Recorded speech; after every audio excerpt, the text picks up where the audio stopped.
Hello ate. Ano yan Ganda sa'yo, ako. kuya?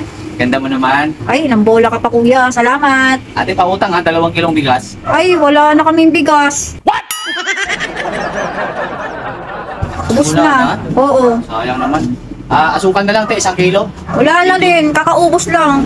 Wala na rin. Wala na. Sayang naman. Ano na nga lang te, yung sardinas, 3 piraso, yung kulay green. Ay, naubos na rin yung sardinas Putang ina. kahapon pa. Pero naman te, ayan te oh. Grabe ka naman. Ay, wala kasi, kuya, pag utang. Ha? Pero kapag bibili ka, meron. Grabe ka naman, pag utang wala.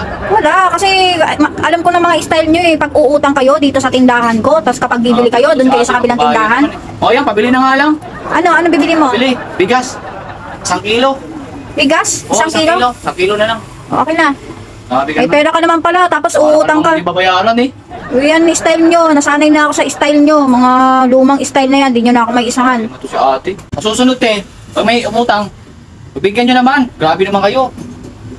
Modus nyo ba yan? Oo, kami pa naging modus ngayon. Ha? Grabe naman kayo. Eh, kayo nga yung ano dyan eh, kapag... Pasalamat pa kayo na may utang, kumikita kayo eh. Ganun ba yun? Oo, kumikita naman kayo sa mga umuutang eh. Sus, mga style nyo, Babayad naman kami. kami pag ginagawa nyong masama, kapag uutang kayo dito, kapag bibili sa kabilang tindahan, Pag umutang, kahit meron naman nakikita, sabihin mo wala. May pera. Modus nyo ata yan eh. modus, ako pa Grabe naman kayo. ako pa naging masama ngayon.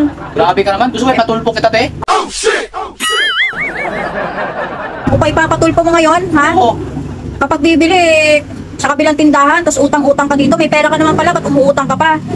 Ayun na nga ng pera ko eh. Para ka naman di babayaran te. O edi, bumili ka, may pera ka pa naman pala eh. O ito na yung bigas mo, Mamaya, papatulpo kita. Dami mong salita, kuya. Ito, bubola ka pa sa umpisa, tapos uutangan mo lang pala ako. O ito bigas mo, Ka na.